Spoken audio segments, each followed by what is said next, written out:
السلام علیکم ویورز، میں ہوں ثنا آغا خان. دیس بک پوڈ کاسٹ پہ خوش آمدید. آج میرے ساتھ جو ہستی موجود ہے وہ کسی بھی تعارف کی محتاج نہیں ہے.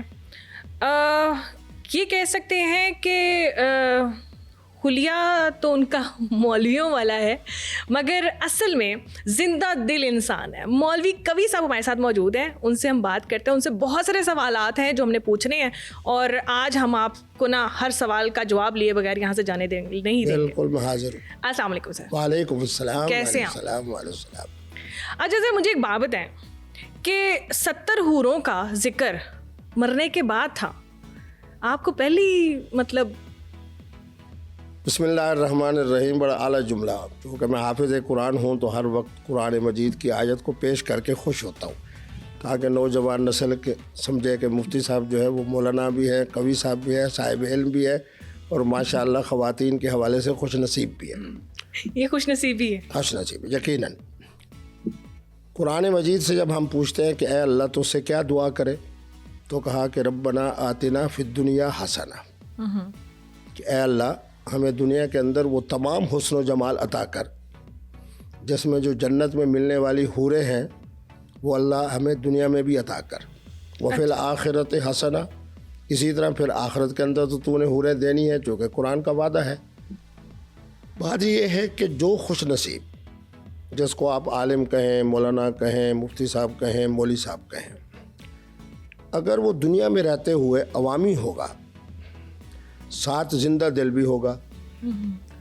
ان اللہ جمیل یحب الجمال. آپ حضرات اس لیے بھی خوش ہوتے ہیں کہ جو بات میں کہتا ہوں قرآن آیت بھی پڑھتا ہوں، حضور کا فرمان بھی سناتا ہوں. خود اللہ رب العالمین فرما رہے ہیں کہ جمیل میں خوبصورت ہوں. یہ ہمارا عقیدہ ہے کہ اللہ سب سے زیادہ حسن و جمال کا خالق بھی اللہ ہے. بے شک. تو فرمایا یحب الجمال، اور میں خود جب حسین ہوں، جمیل ہوں، تو پھر حسن والوں کو محبوب بھی رکھتا ہوں. اگر یہی فطرت اللہ نے مفتی عبدالقوی کو عطا کی ہے تو یہ پھر قابل تعریف بھی ہوئی نا، کیونکہ اللہ کا قرآن کہہ رہا ہے کہ فطرت اللہ التی فطر الناس علیہا، اللہ کی جانب سے فطرت ہے. آج آپ کے پروگرام کو ماشاءاللہ مزید لوگوں تک پہنچنے کے لیے دیکھیں، میری تحقیق یہ ہے کہ پہلے نمبر پہ ہے سنت.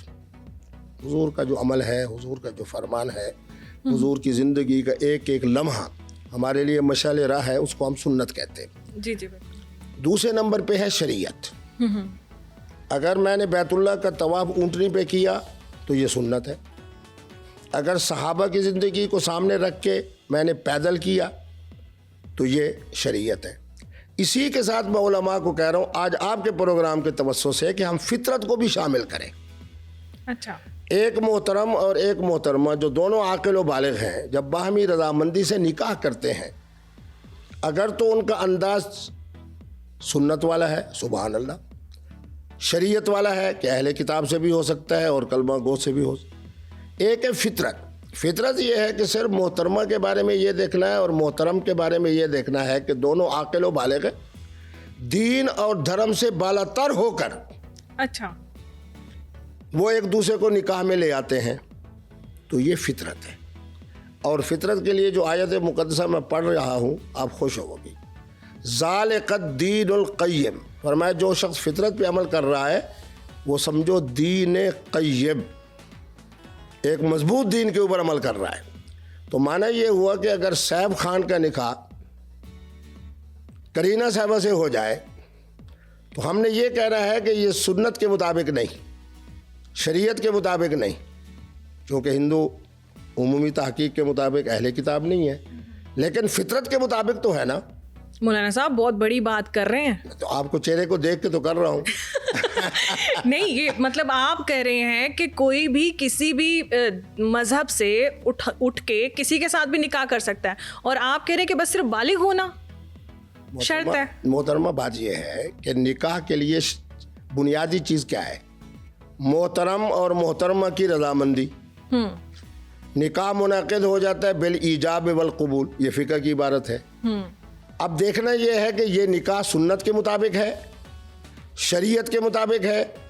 آج آپ کے پروگرام کے حوالے سے میں کہہ رہا ہوں کہ فطرت کے مطابق ہے. اگر سیف خان مسلم ہے اور محترمہ کرینہ صاحبہ جو ہیں وہ ہندو مت سے تعلق رکھتے ہیں، پہلے تو یہ دیکھنا ہے کہ ہندو مت کے پاس جو کتاب ہے وید، کیا اس میں ایک کا ذکر ہے؟ یہ اب مجھے ڈاکٹر ذاکر نائک نے کہا اور پروفیسر ڈاکٹر حمید اللہ نے کی اور ڈاکٹر احمد دیدات. میں 3 حوالے دے رہا ہوں، اپنی طرف سے نہیں بات کر رہا، ان کی طرف سے کہہ رہا ہوں. انہوں نے کہا کہ ہر وہ کتاب جس میں ایک کا تصور ہو، اوپر والا اوپر والا اوپر والا اوپر والا. 17 آیات مجھے ڈاکٹر ذاکر نائک نے پڑھ کے سنائی کہ جس کے اندر ان کی کتابوں کے اندر ہے کہ اوپر والا. دوسری بات انہوں نے یہ کہی کہ جہاں آنے والے کی بشارت ہو، اور یقیناً آنے والی تشریف آوری والی جو ذات ہے ان کا نام نبی رحمت محمد الرسول اللہ ہے.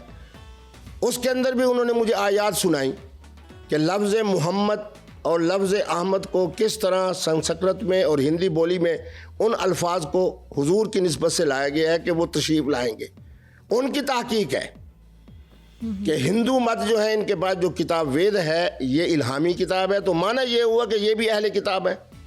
تو جو کہ اہل کتاب وطعام الذین اوتوا الکتاب حل لکم وطعامکم حل لہم، قرآن کہہ رہا ہے کہ جن کو کتاب ہم نے دی ہے ہم اس کے اندر شامل کر رہے ہیں یہودیت کو، ہم اس کے اندر شامل کر رہے ہیں مسیحیت کو.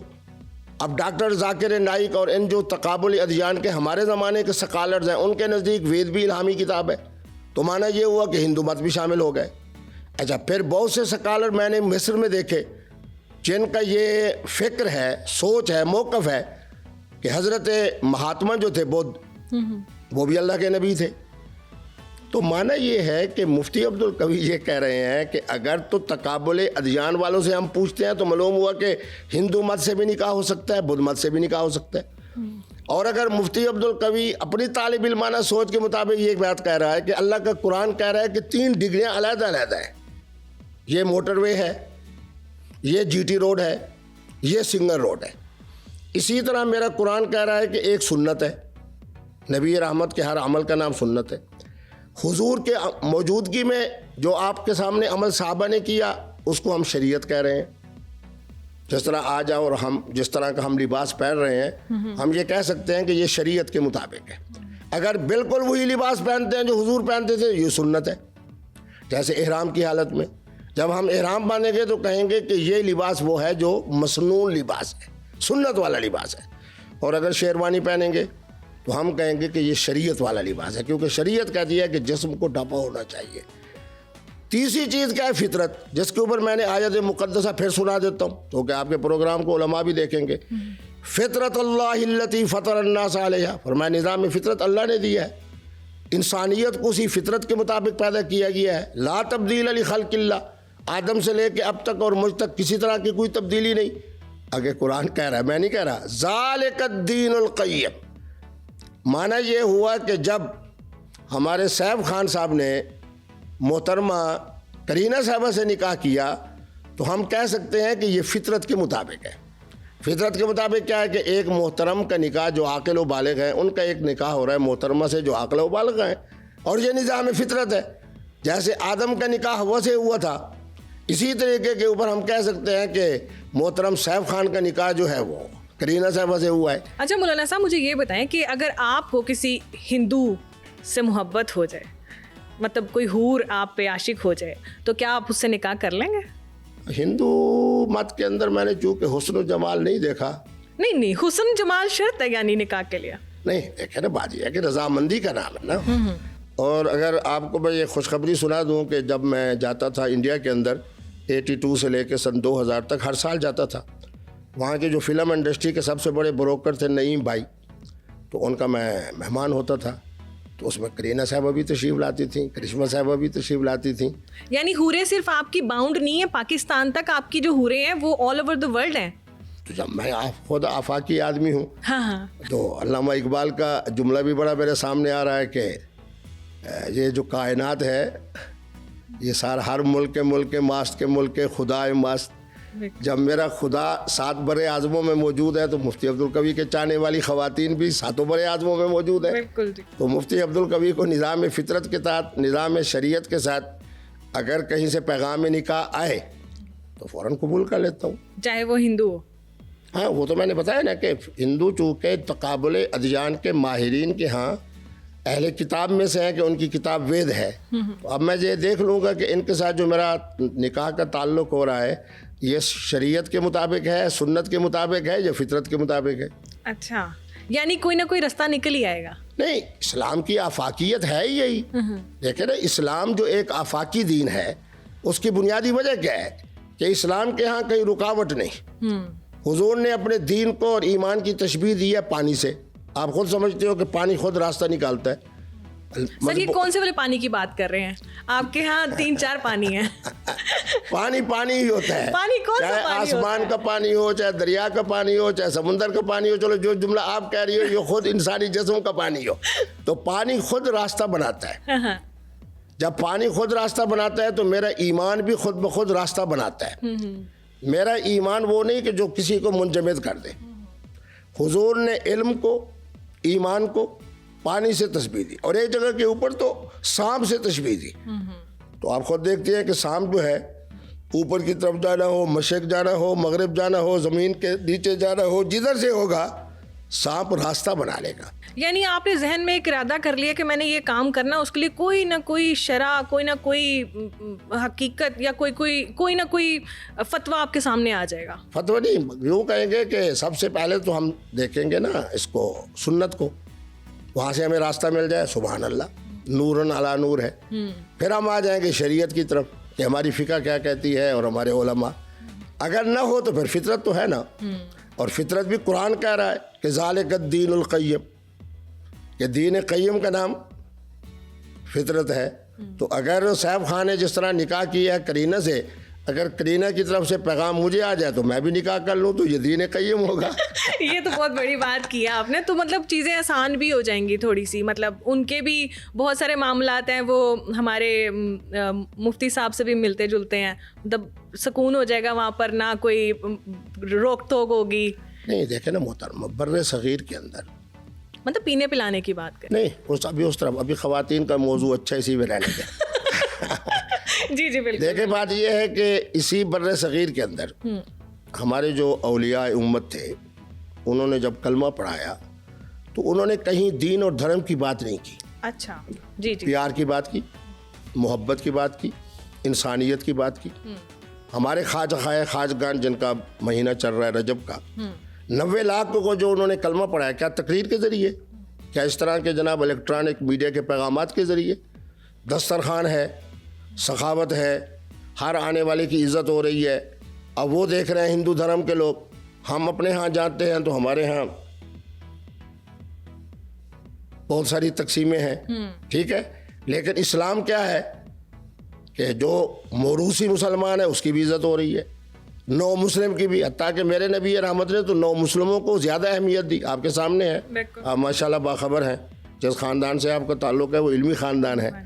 تو بات یہ ہے کہ جس طرح ہی جناب اپنا غزوہ حنین کے موقع کے اوپر فتح ہوئی, تو حضور نے وہ حضرات جو 5 دن پہلے جنہوں نے کلمہ پڑھا تھا فتح مکہ کے موقع پہ, آپ نے کہا ان کو اچھی بکریاں ان کو دے دو, اچھے جناب جو حلال جانور ہیں ان کو دے دو. کیوں؟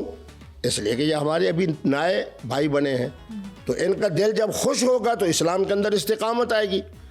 تو اگر انڈیا کی فلم انڈسٹری مفتی عبدالقوی صاحب کو اہمیت دے, عزت دے, اور وہاں جناب ہمارے کرشمہ صاحبہ بھی ہوں, کرینہ صاحبہ بھی ہوں. نہیں, بات یہ ہے کہ اس کا مطلب ہے پھر ہماری بھی فلم انڈسٹری جو ہے نا وہ پھر آگے. ہماری تو فلم انڈسٹری ہے ہی نہیں. وہاں سے اوبیسلی جب ہمارے پاکستان میں کرینہ صاحبہ آئیں گی تو پھر فلم انڈسٹری. میں یہ نہیں کہہ رہا کہ نہ آئی, میں یہ نہیں کہہ رہا کہ پاکستان میں وہ آئیں, نہ یہ میں کہہ رہا ہوں. میں یہ کہہ رہا ہوں کہ اگر فلم انڈسٹری کی جن کا تعلق انڈیا سے ہے, اگر وہ قبلہ مفتی عبدالقوی صاحب کو پیغام نکاح دے, جس طرح ہمارے شعیب ملک صاحب, یہی بات میں نے کی تھی. ہماری جو محترمہ تھی وینا ملک, جس پر وہ روئی, اور بڑا میرا سب سے زیادہ وائرل ہونے والا پروگرام وہی ہے جس پر مجھے اچھا نظرانہ بھی ملا. تو بات یہ ہے کہ جناب وینا ملک صاحبہ کو میں نے یہی کہا, میں نے کہا شعیب ملک کا اور ثانیہ کا جو نکاح ہے ایک نظام کے تحت ہوا ہے. تم پاکستان میں رہتی ہو, پاکستان ایک اسلامی ریاست ہے کلمے کی بنیاد پہ, اور بگ باس میں تم کیا کر رہی ہو. ایک جملہ میں نے کہا, وہی جملہ دہراتا ہوں, میں نے کہا کہ اگر تمہارا بیٹا, میں دعا کرتا ہوں, میں نے کہا کہ اللہ تمہیں بیٹا دے, اور پھر اللہ نے بیٹا بھی دیا ماشاءاللہ. اب وہ تو حافظ بن گیا, عالم بن رہا ہے ماشاءاللہ. تو میں نے کہا کیا اپنے بیٹے کی موجودگی میں ان تصاویر کو دیکھ سکو گی جو بگ باس کے اندر تمہاری آئی ہیں؟ بس انہوں نے رونا تھا, مفتی صاحب کا مورل بلند ہونا تھا. تو مانا یہ ہے کہ ہم نے سب سے پہلے دیکھنا ہے اپنے کلمے کو, اپنی ریاست کو. آپ کے لیے اور میرے لیے یہ تھوڑا اعزاز ہے کہ جناب انڈیا کی فلم انڈسٹری کی نامور خواتین مفتی عبدالقوی صاحب کو پیغام نکاح دیں. بہت بڑی بات ہے, بہت اس میں کیا پریشانی کی بات ہے؟ نہیں یہ بہت بڑی بات ہے, بلکہ میں بتا رہی ہوں نا کہ اس سے ہماری فلم انڈسٹری بھی گرو کرے گی. پھر کیا آپ انہیں کام کرنے دیں گے؟ نہیں, دیکھیں ایک ہے ہمارا اس وقت جو جغرافیائی سسٹم. سن 2000 کے بعد میں انڈیا کیوں نہیں گیا؟ پرویز مشرف صاحب تشریف لے گئے, حالات کشیدہ ہو گئے. اب جب سے جناب وہ بیماریاں ہیں مودی صاحب, اب تو وہاں کے مسلمان مجھے کہتے ہیں کہ جی دبئی میں ملاقات ہوگی, سعودیہ میں ملاقات ہوگی, یورپ میں ملاقات ہوگی, مہربانی کر کے اب آپ انڈیا میں نہ آئیں. اچھا, تو دیکھیں نا ہم انہیں خوف ہوگا نا. نہیں, خوف اس مفتی لیے ہوتا ہے صاحب کہ بہت ساری ہماری حوریں اٹھا کے لے جائیں گے تو یہ خوف تو رہے گا نا. اس سے زیادہ جو انہیں خوف ہے وہ یہ ہے کہ بہرحال پاکستان کی فوج, پاکستان کا ایک نظام ان کے اوپر بطور حکمران کے تو ہے نا. جب پرویز مشرف جیسی شخصیت ان کی جو منتخب حکومت کے کاغذات کو یوں اٹھا کے پھینکے, مانا ہوا کہ کچھ ایسی نعمتیں تو ہیں نا جو اللہ نے ہم پاکستانیوں کو اللہ نے دی ہیں. تو مانا یہ ہے اس میں سب سے بڑی نعمت آپ ہیں. اس میں بھی ہوں. میں آپ کہہ سکتا ہوں کہ ان کی فلم انڈسٹری کا سب سے محبوب ترین, مقبول ترین, پسندیدہ جو شخصیت پاکستان سے ہے اس کا نام قبلہ مفتی اس پوڈ کاسٹ کے بعد جو مفتی صاحب ہیں نا ان کے بہت سارے رشتے آنے لگے ہیں انڈیا سے, اور وہ بھی اچھی اچھی سیلیبریٹیز کے ساتھ. مگر اس کی ایک شرط ہوگی, ہم اپنے مفتی صاحب جو ہے نا ویسے نہیں ڈیوائڈ کریں گے. اس کی شرط یہ ہوگی کہ پھر پاکستانی انڈسٹری کا بھی نا نیا جنم ہوگا. جی, جس طرح آپ کی ڈیمانڈ کی بات کر رہے ہیں تو انڈیا تو آپ جا نہیں سکتے, تو پھر کس طرح وہ آپ سے مستفید ہوں گے, آپ سے کیسے ملیں گے؟ دیکھیں جی, بات یہ ہے کہ اس وقت دبئی جو ہے نا عرب امارات, وہ یوں سمجھے کہ ہمارے لیے بہترین رن وے ہے. قبلہ مفتی صاحب اگر 1.5 سال میں 5-6 مرتبہ گئے ہیں تو بہت ساری تصاویر میں یہ دیکھا گیا کہ وہاں انڈیا کے جو بڑے بڑے تاجر تھے. پچھلے دنوں مجھے ٹیلی فون آیا کہ جی میں انڈیا کا تاجر ہوں اور آپ سے بڑی محبت رکھتا ہوں اور آپ نے میرے دفتر کا افتتاح کیا تھا.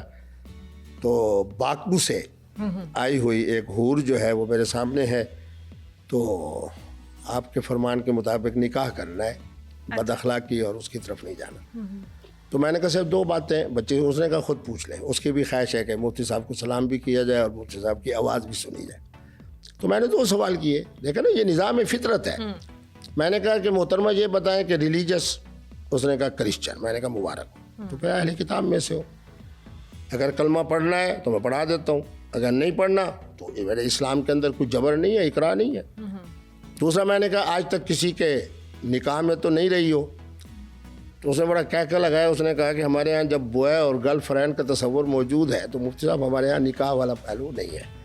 بس اسی وقت میں نے نکاح پڑھایا اور 2 منٹ کے اندر ان کو میاں بیوی بنا دیا. اب جتنے وقت گزاریں گے شریعت کے مطابق گزاریں گے, فطرت کے مطابق گزاریں گے, اس کا ثواب مفتی عبدالقوی صاحب کو ہوگا.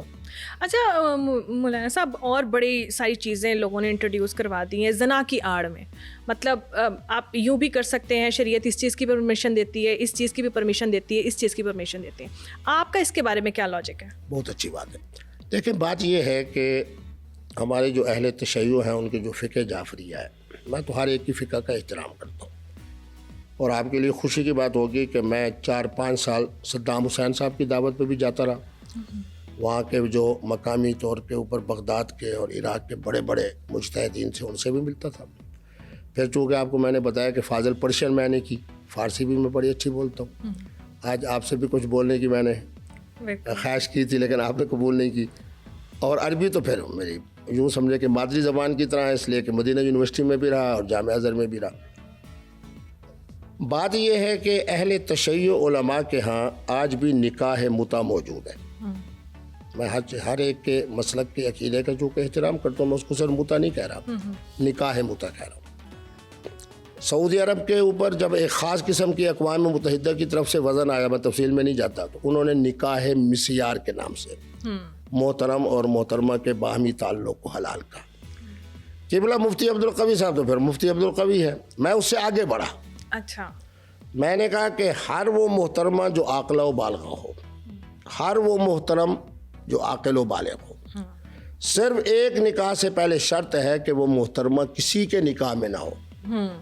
اس سے آپ جس طرح کا معاہدہ کریں، النکاح عقد، نکاح ہے معاہدے کا نام، تو اسی کا نام نکاح ہے۔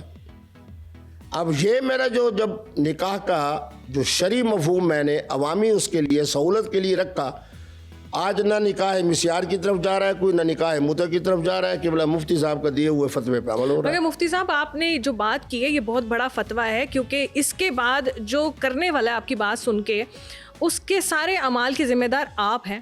مجھے جب اسلام اجازت دے گا تو میں ذمہ وار ہوں، جب مجھے فقہ اجازت دے گی تو میں ذمہ وار ہوں۔ فقہ حنفی بھی مجھے اجازت دے۔ اس طرح سب گناہ کی طرف جا رہے ہیں، یہ گناہ سے لوگ بچ رہے ہیں۔ اچھا دیکھیں نا محترمہ، بات یہ ہے، پچھلے دنوں ایک ہمارے شیعہ ہیں بہت بڑے عالم، میں نام نہیں لیتا، انہوں نے اس طرح کی بات کی تو ان کے اوپر بڑی گرفت ہوئی، لیکن مفتی عبدالقوی کی طرح جرأت اپنے اندر پیدا کریں۔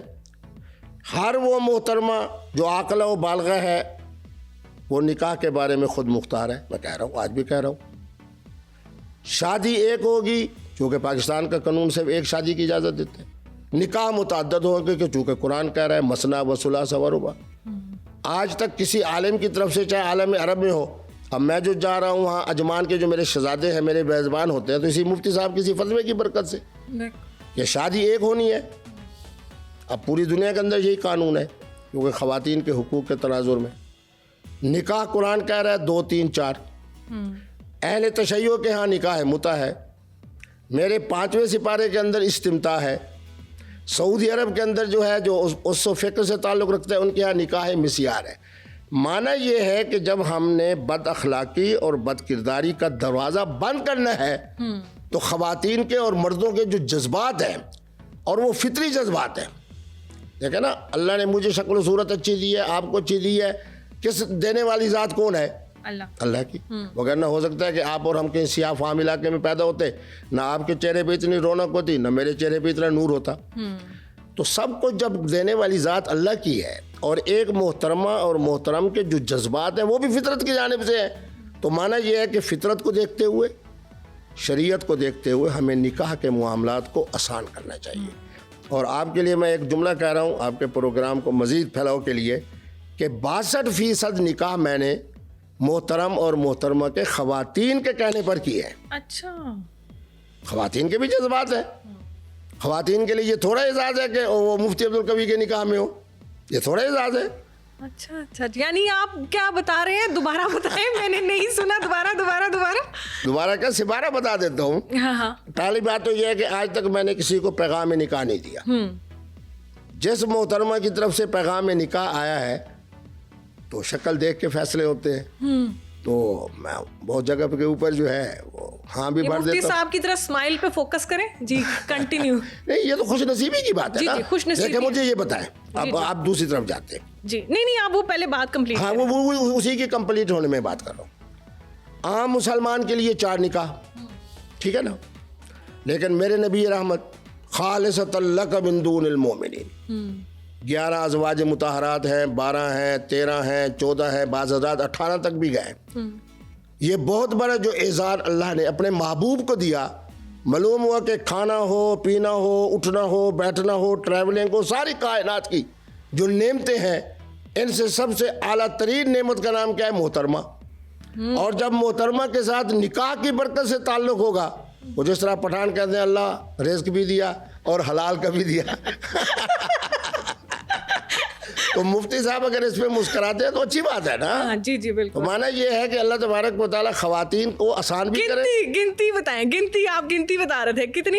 دیکھیں میری بات سنیں، اللہ کا قرآن کہتا ہے، میں بتاؤں گا آپ آگے پیچھے ہو۔ دیکھیں آپ نے جو اپنا تعارف کرایا تو اس کے بعد میں آپ کے لیے کسی ایسی بات کو نہیں چھپاؤں گا۔ بات یہ ہے کہ اللہ کا قرآن کہتا ہے کہ اللہ کی جو نعمتیں ہیں نا ان کو شمار نہ کیا کرو۔ تو جب میں شمار نہیں کاؤنٹ لیس، لیکن بہرحال 4 کے دائرے میں ہی رہتا ہوں۔ ہاں، 4 نکاح اور بہرحال میں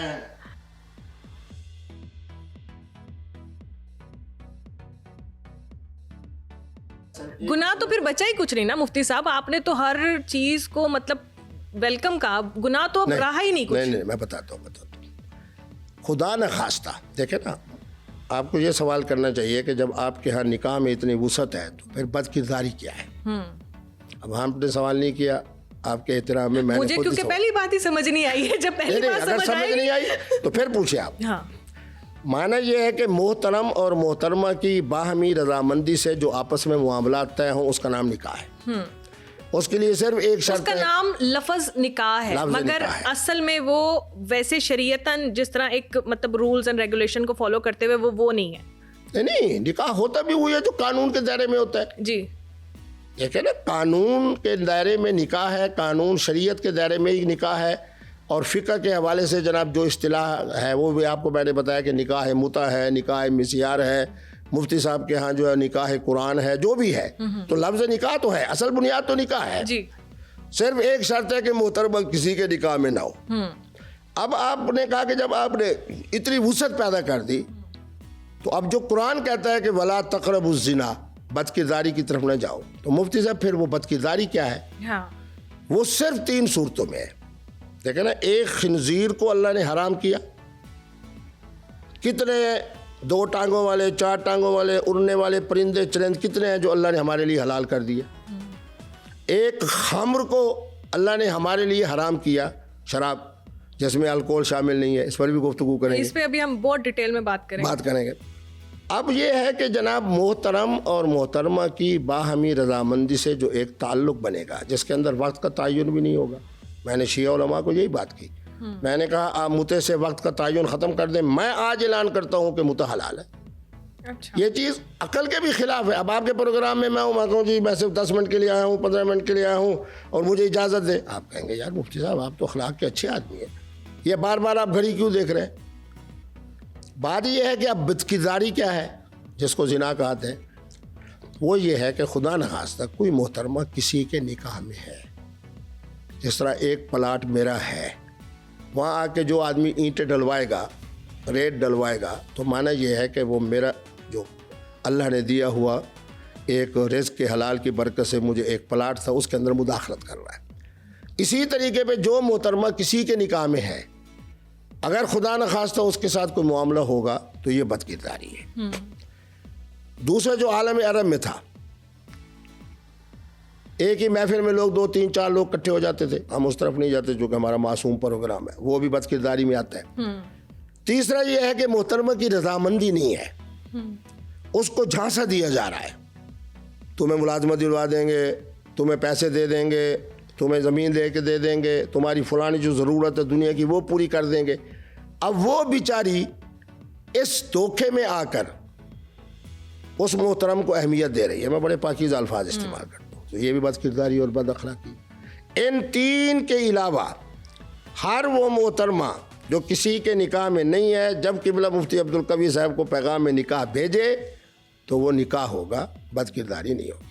اس میں رولز اینڈ ریگولیشنز آپ مطلب اس کو فالو کرنا ہوتا ہے. ہاں بالکل. ہم نے اس میں شریعت کو دیکھنا ہے, ہم نے اس میں فقہ کو دیکھنا ہے, اس کے اندر ہم نے جناب فطرت کو دیکھنا ہے, پورے ایک نظام کو دیکھ کے چلنا ہے نا. اسی دائرے میں رہتے ہوئے ہم نے وسعت پیدا کر دی ہے. یہ آپ کی جو تعلیمی وسعتیں ہیں نا, یہ یا تو ہماری قوم کو لے ڈوبے گی. نہیں, میں نے آپ کو بتایا کہ باوضو بیٹھ کے کہ 62 سے 65% میں نے نکاح, ٹیلی فونک نکاح یا موقع پر جا کر میں نے نکاح. اس پر آپ کو ایک مزیدار بات سنو. ایک محترمہ کا فون آیا کہ جی میں ایئر ہوسٹس ہوں, تو فلاں صاحب ہیں, وہ میرے ساتھ ہوتے ہیں جہاز میں, تو آپ کے فتوے پر عمل کرتے ہیں تاکہ گناہ سے بچ جائیں. دیکھیں نا, یہ اب اعزازات بھی تو قبلہ مفتی صاحب کے چہرے پر ایسے رونق تو نہیں ہے, نور تو نہیں ہے نا. آخر خواتین کی دعائیں ہیں نا. جی بالکل, خواتین کی دعائیں بھی ہیں, پیار بھی ہے. تو میں نے ان کو کہا, میں نے کہا کہ آپ, انہوں نے کہا جی میرا تعلق فقہ جعفریہ سے ہے, محترمہ کا تعلق جو ہے وہ فقہ حنفیہ اور اہل سنت سے ہے. تو پہلے ہم نے فقہ جعفریہ سے رابطہ کیا. آپ دیکھیں نا, سادہ لوگ ہیں, ایک طرف متع کی آسانی دے رہے ہیں اور دوسری طرف کہ محترمہ چونکہ اس کا پہلا نکاح ہے, کنواری ہے, جب تک ولی نہیں آئے گا اس وقت تک محترمہ تم ایئر ہوسٹس ہونے کے باوجود, عاقلہ و بالغہ ہونے کے باوجود نکاح نہیں کر سکتی ہو. محترمہ نے تو مفتی صاحب وہ کیا ہمارے اہل تشیع کیا مجتہد ہوتے ہیں, مفتی نہیں ہوتے, اس نے چڑھائی کر دی. مولانا آپ کو شرم نہیں آتی؟ آپ آج بھی فرق کرتے ہیں لڑکے اور لڑکی میں. وہ جو صاحب ہیں جناب, وہ دوسرا میرے ساتھ نکاح کر رہے ہیں کہ ہم حرام سے بچ جائیں, ان کے بچے بھی ہیں, ان کی اولاد بھی ہے, ان کو بھی کہو نا کہ اپنی بیوی کو لے کے آئیں, پاکستان کے قانون کے مطابق ان سے کہو کہ اجازت لے کے آئیں, مجھے تو کہتے ہو کہ ولی ہو. اس نے کہا پھر کسی اہل سنت سے پوچھ لیتے. اہل سنت سے جب پوچھا گیا انہوں نے تو اور جناب دعویٰ بول دیا. انہوں نے کہا کہ چونکہ وہ اہل تشیع ہیں اور محترمہ آپ اہل سنت ہیں, شیعہ سنی کا نکاح نہیں ہو سکتا. محترمہ ایسی بات نہیں ہے, مفتی عبدالقوی ایک نام ہے. بالکل. انہوں نے مجھ سے فون کیا, خدا کی قسم. میں نے کہا آپ دونوں کہاں ہیں؟ انہوں نے کہا لاہور میں بیٹھے ہیں. میں نے کہا میں اپنی گاڑی پہ آ رہا ہوں نکاح پڑھانے کے لیے. ٹھیک ہے, فلائٹ کینیڈا جا رہی ہے, فلائٹ اٹلی جا رہی ہے, فلائٹ جناب یو کے جا رہی ہے, وہاں ایک ایک رات 2 راتیں ان کا قیام ہے, سردی کا موسم ہے. اب گناہ سے بچنے کے لیے کون سا مفتی ہے؟ مفتی عبدالقوی. انہوں نے کہا نہیں حضور ہم خود آ رہے ہیں. رمادہ ہوٹل کے اندر میں نے نکاح پڑھایا, آج تک ماشاءاللہ بڑا سونے انداز سے. وہ جو ہمارے اہل تشیع وہ جگیردار تھے, یہ محترمہ جو تھیں, اچھا پھر زبان کا بھی فرق, وہ سرائکی تھے, یہ پنجابی, وہ سید تھے, یہ محترمہ جو ہے وہ رائے اور رانا اور رانگڑ تھیں. تو معنی یہ ہے کہ یہ ساری چیزیں کلمے کے بعد, کہ جب ہم نے کلمہ پڑھ لیا اور پھر میں نے تو جو وسعت پیدا کی ہے کہ فطرت کے مطابق دین اور دھرم سے بالا تر ہو کے اگر محترم اور محترمہ آپس میں نکاح کرتے ہیں تو یہ سنت اور شریعت نہیں ہوگی, البتہ فطرت ہے. اور فطرت کو قرآن کہہ رہا ہے کہ دین قیم ہے. یہ آج آپ کے پروگرام کے توسط سے ایک نئی بات میں کر رہا ہوں اور انشاءاللہ علماء اس کو قبول کریں گے. اچھا, خواتین کے معاملے میں تو آپ کا پورا میں نے تجربہ اور ذائچہ نکال لیا ہے. اچھا یہ مجھے بتائیں کہ یہ جو شراب کے بارے میں آپ نے فتویٰ دیا کہ یہ حرام نہیں ہے, یہ کیسے آپ کہہ سکتے ہیں؟ محترمہ بات یہ ہے کہ مفتی عبدالقوی 50 دفعہ کہے نا کہ شراب حرام نہیں ہے, وہ حرام ہے. گاڑی پٹرول سے بھی چل رہی ہے, ڈیزل سے بھی چل رہی ہے, گیس سے بھی چل رہی ہے.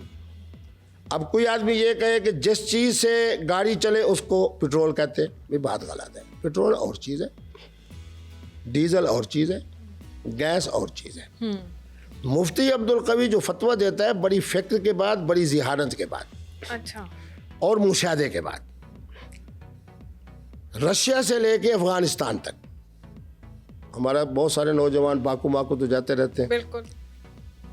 وہاں جو الکوہل پیا جاتا ہے وہاں کے موسم کے مطابق, وہاں کے آب و ہوا کے مطابق, وہاں کی جس طرح اللہ تبارک و تعالیٰ نے جغرافیائی صورت بنائی اس طرح.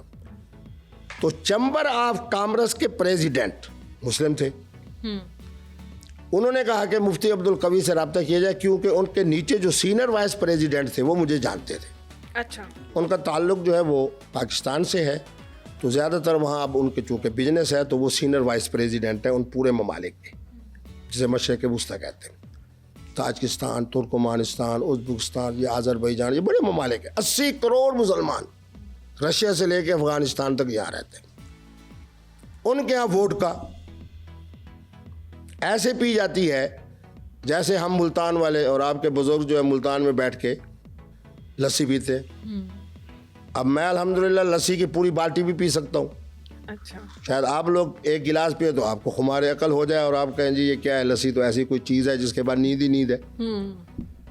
ہمارے پٹھان حضرات چائے پیتے ہیں, بہت سارے ہمارے مسلمانوں کے اندر بہت ساری قہوہ پیا جاتا ہے عالم عرب کے اندر. میں جب شافات کا مہمان ہوتا تھا تو وہ خالص جناب جو قہوہ ہمیں چھوٹی اس میں دیتے تھے, اتنا کڑوا ہوتا تھا, لیکن بعد میں عادی ہو گیا چونکہ جناب آنا جانا رہا. تو میں نے ان کو کہا کہ ٹھہرے, میں اس کا بھی جواب نہیں دیتا. میں خود مری والی فیکٹری میں گیا. اچھا. دیکھیں آج مجھے آپ بتائیں کون سے آپ کے پاکستان اور انڈیا کے مفتی ہیں جو اس طرح مجاہدہ کر کے پھر بات کریں. نہیں, آپ کا تجربہ تو نو ڈاؤٹ. میں وہاں گیا. اچھا ہوا کیا کہ میں ایک جگہ بیٹھا ہوا تھا سرینا ہوٹل میں, تو مجھے 2-3 خواتین 2-3 آ کے ملے. انہوں نے کہا جی آپ ہمارے ہاں آئیں. میں نے کہا کہاں؟ کہنے لگے وہ ہماری فیکٹری. میں نے کہا حاضر جناب, خواتین دعوت دیں اور قبلہ مفتی صاحب نہ جائیں, یہ کیسے ہو سکتا ہے؟ میں 2.5 گھنٹے اس فیکٹری میں رہا. کہاں سے یہ سلسلہ شروع ہوتا ہے, کہاں سے ہوتا ہے شروع, وہی بتا دیتا ہوں. یہ گنا جو ہے اس سے جوس نکال لو.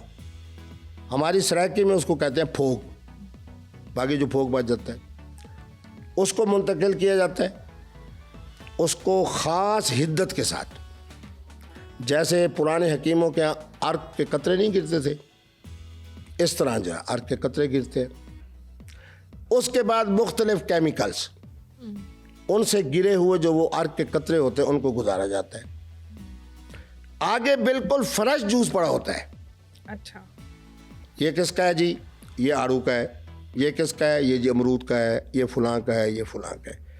ان کے اندر الکوہل کے قطرات کو ڈال کر پھر تعین کیا جاتا ہے کہ یہ بیئر ہے تو اس میں 4%, 4.5%, 17% سے لے کے 43% تک. آپ ووڈکا کو دیکھیں گے یا جس کو دیکھیں گے اس کے اوپر لکھا ہوتا ہے. حتیٰ کہ میں ہوموپیتھک ادویات دیکھتا ہوں بڑے بڑے علماء کے پاس, ان کے ہاں وہ استعمال کرتے ہیں بلڈ پریشر کے لیے, اس کے لیے, اس میں تو 90% الکوہل ہوتا ہے. اچھا. اسی طرح آپ نے قریب زمانے میں دیکھا جب کرونا ہوا تو لوگ میرے پاس جب آتے تھے لگا کے اس کے اندر لکھا ہوتا تھا کرونا کے اس دوائی کے اوپر, پرفیوم کے اوپر الکوہل اتنا. اور بہت سارے جو آپ کے پرفیوم اچھے ہیں, میں بھی اچھا پرفیوم استعمال کرتا ہوں, اس پر بھی لکھا ہوتا ہے کہ اتنے فیصد الکوہل ہے. تو الکوہل خمر نہیں ہے. اچھا. اور خمر کا ایک قطرہ بھی حرام ہے. معنی یہ ہوا کہ خمر جسے ہم شراب کہتے ہیں اور دارو کہتے ہیں اس کا ایک قطرہ بھی حرام ہے.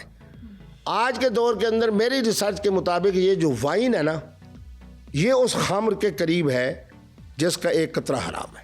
اچھا.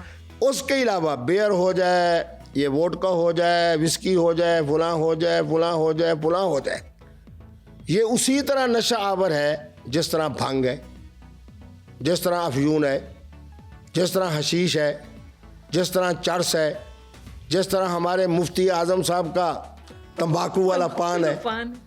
اگر پاکستان اور انڈیا کے اندر اور بنگلہ دیش کے اندر 2 کروڑ سے زیادہ مسلمان تمباکو والا پان کھاتا ہے اور ہمارے ایک مسلک کے شیخ الحدیث اور مفتی اعظم اور دوسرے مسلک والے بھی تمباکو والا پان کھاتے ہیں, تو اگر تمباکو والا پان حلال ہے جو آپ اور میں 2 سے 3 منٹ نہیں کھا سکتے, وہ بھی میں نے تجربہ کیا ہے. اچھا. بہت بڑی 2 شخصیات تو دنیا سے چلی گئیں, بڑی شخصیات تھی, 3 موجود ہیں, مفتی اعظم بھی ہیں, شیخ الحدیث بھی ہیں, استاذ حدیث بھی ہیں. ان کے ہاتھ سے لے کے میں نے پان کھایا. ان کو پتہ تھا کہ مفتی عبدالکبیر جو پان مانگ رہا ہے نا, اس نے پھر تحقیقاتی طور پہ جو بات کرنی ہے نا, 2-2.5 منٹ سے زیادہ محترمہ میں اس کو نہیں کھا سکا. میرے اپنے کمرے میں بیٹھے ہوئے, جو ان کے یہاں بیٹھے ہوئے پنکھا تھا نا وہ بھی یوں گھوم رہا تھا. پھر انہوں نے دیکھا کہ مفتی صاحب کو جناب چونکہ عادت نہیں ہے, انہوں نے مجھے لٹا دیا, تو اب میرا دماغ مشرق مغرب شمال جنوب گھوم رہا ہے. تو معنی یہ ہے کہ ہر وہ چیز جو نشہ آور ہو, جس میں تمباکو والا پان بھی ہے, ہمارے پٹھانوں کی نسوار بھی ہے, اللہ کرے آپ کو بھی عادت نہ ہو ورنہ پٹھان ہو اور نسوار نہ کھائے, تو اس کے اندر یہ ہے کہ جناب اسی طریقے کے اوپر چرس ہے, اسی طرح بھنگ ہے, اسی طرح افیون ہے, اسی کے اندر الکوہل ہے. اچھا. الکوہل بھی ایک نشہ آور مشروب ہے. یعنی آپ کے مطابق وہ جو بھنگ ہے وہ بھی نشہ نہیں ہے, اگر نشہ ہوگا حرام ہوگا. یہ وہی میں ضابطہ بتا رہا ہوں نا. اب تمباکو اس کو ہم ٹیسٹر لگا کے کر سکتے ہیں. نہیں, میں بتاتا ہوں. تمباکو والا پان میں نے 5 دفعہ کھایا, 2-2.5 منٹ کے بعد مجھے خمار عقل ہو, میرے لیے حرام ہے. لیکن جو مفتی اعظم صاحب ہر نماز سے پہلے یوں صفا کر کے اور پھر اللہ اکبر کر کے خطبہ بھی ٹھیک دیتے ہیں, نماز بھی ٹھیک پڑھاتے ہیں, ان کے لیے حلال ہے. تو مسکر, اس کو عربی میں کہتے ہیں نشہ آور اشیاء.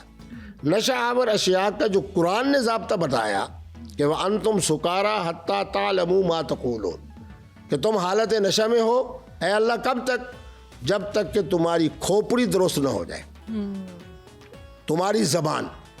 بہت سارے ہمارے حضرات ہیں, میں نام نہیں لیتا, جب انہوں نے انٹرویو دیا کسی کے اوپر تو بیچاروں کو لائیو لینا پڑ گیا, تو انہوں نے کچھ مشروب مغرب پیا ہوا تھا, وہ لوگوں سننے والے مسکرا پڑے. انہوں نے کہا بھی مولوی صاحب نے کچھ پیا ہوا ہے. معنی یہ ہے کہ جب آپ کی زبان لڑکھڑائے اور آپ کی کھوپڑی کے اندر جو اللہ نے ایک امتیازی شان رکھی ہے, جب اس کا خاتمہ ہو جائے تو اس کا نام ہے خمار عقل. اور خمار عقل سے پہلے ہر نشہ آور چیز, جس طرح تمباکو مولانا کے لیے حلال ہے, میرے لیے حرام ہے, کیونکہ میں تو 2-2.5 منٹ کے بعد نسوار ہے. مجھے بہت سارے پٹھانوں سے چونکہ میری محبت ہے, اور پٹھانیوں سے تو اس سے زیادہ محبت ہے, تو انہوں نے مجھے دیا نا اور بڑے غلاب میں, تو کہا مفتی صاحب یہاں رکھ لیں. یقین کریں 1.5 سے 2 منٹ کے بعد مجھے یہاں تو جلن محسوس ہونے لگی, یہ ٹھنڈک محسوس ہونے لگی, اور میں نے نکال کے پھینک دیا. میں نے کہا یار میرے لیے یہ حرام ہے اس لیے کہ میں نہیں برداشت کر سکتا. نہیں, جب ایک چیز کا ایک قطرہ حرام ہے تو ہم اس کی میئرمنٹ کیسے نکال سکتے ہیں کہ اتنی میئرمنٹ کے بعد جو ہے نا یہ چیز ہمارے عقل کو زائل کرے گی؟ شاباش, بہت اعلیٰ سوال ہے, ذہین ہو. بات یہ ہے کہ خمر جو شراب اور دارو ہے اس کا ایک قطرہ کیوں حرام ہے؟ اس لیے کہ اس کا ایک قطرہ ہی استعمال کرتے ہوئے آپ کے اندر ایک تبدیلی آ جاتی تھی جس کا نام خمار ہے. جبکہ بہت ساری چیزیں, اب سگریٹ ہے, اب میرا خیال یہ ہے کہ میں اگر سگریٹ کے ساتھ بیٹھ جاتا ہوں, بہت ساری جگہوں پہ میں نے دیکھا تھا کہ بعض دفعہ دیکھا ہے کہ مرد و خواتین و حضرات چرس کا سگریٹ بھی پی رہے ہوتے ہیں تو میں بیٹھ جاتا ہوں ان کے دل رکھنے کے لیے. لیکن جو سگریٹ پینے والا ہے 2 ڈبیاں 1.5 ڈبی, اس بیچارے کو آپ 5-6 گھنٹے نہ دیں تو وہ بیچارہ, مجھے پٹھان ملتے تھے عالم عرب کے اندر, مفتی صاحب آپ عربی بولو, کسی سے نسوار منگاؤ, اب تو ہمیں لوگ 2 نظر آ رہے ہیں, اللہ کے گھر کا طواف بھی نہیں کر سکتے. اب ان کے لیے چونکہ یہ ایسی کیفیت ہے کہ جس کی وجہ سے اگر وہ استعمال کریں تو ٹھیک رہتے ہیں, استعمال نہ کریں تو انہیں خمار اس طرح ہو جاتا ہے کہ چل بھی نہیں سکتے, گر پڑتے ہیں. تو میرا اسلام جو ہے وہ فطرت کا دین ہے, وہ اس فیصلہ کرتا ہے کہ آپ کی دماغی کیفیت کیا ہے. دیکھیں نا, ایک عام حیوان میں اور ایک انسان میں کیا فرق ہے؟ دماغ کا.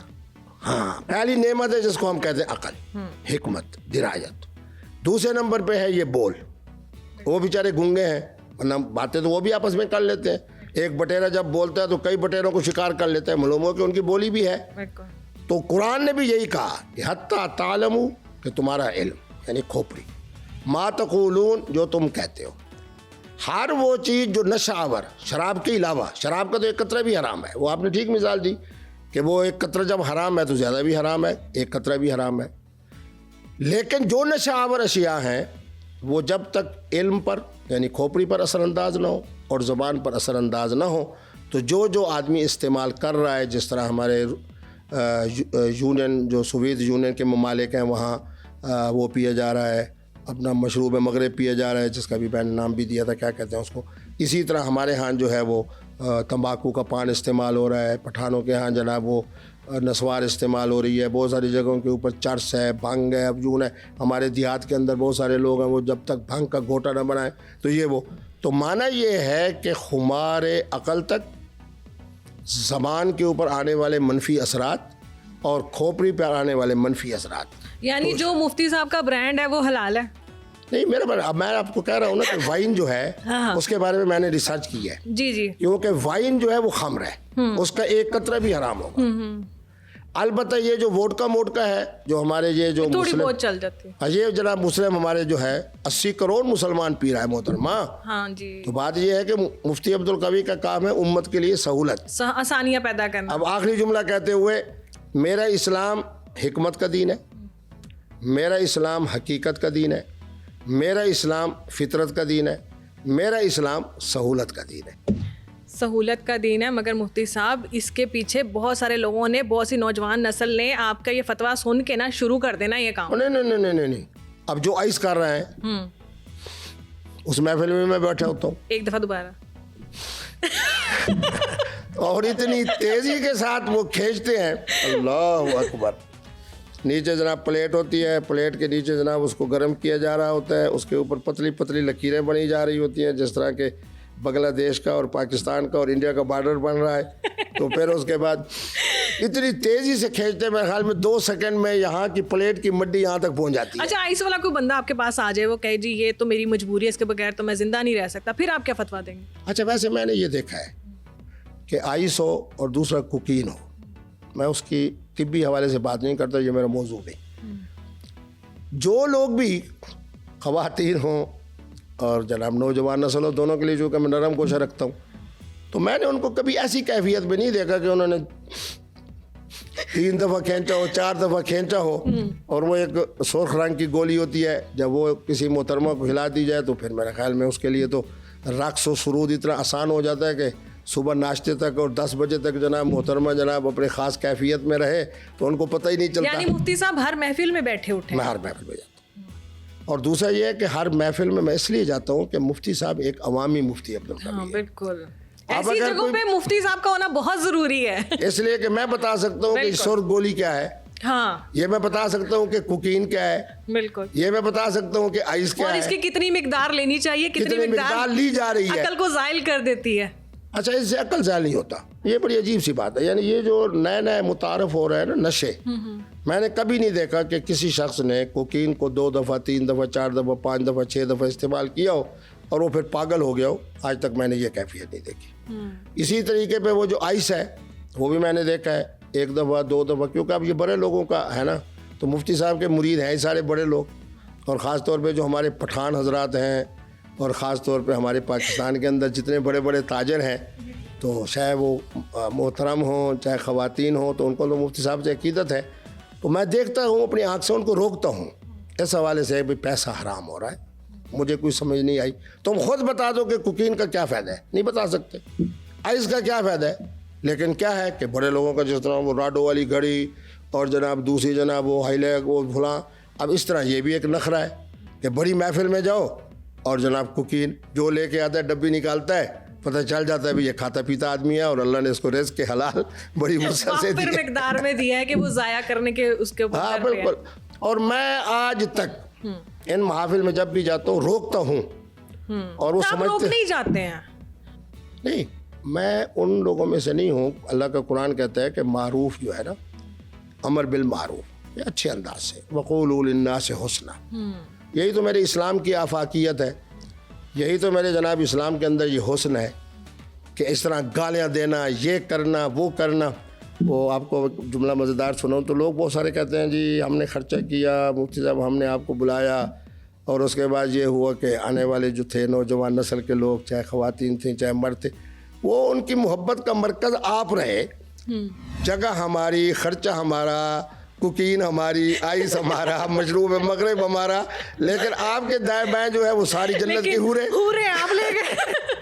تو میں ان کو یہی بات سمجھاتا ہوں کہ میرا انداز بیان بڑے چونکہ میٹھا ہوتا ہے نا, اس لیے ہر محترمہ اور ہر محترم سمجھتا ہے کہ مفتی صاحب کے جب زیر سایہ آ جائیں گے تو آپ جیسے لوگ جب آؤٹ ہو جاتے ہو اور جس طرح کی آپ باتیں کرتے ہو تو ان سے پناہ لینے کے لیے قبلہ مفتی صاحب کے زیر سایہ دائیں بائیں بیٹھنا ضروری ہے. بڑی بات کی. اچھا مفتی صاحب, مجھے آخری سوال کا جواب دیتے ہیں. پورا انٹرویو گزر گیا, آپ نے یہ اینک نہیں اتاری.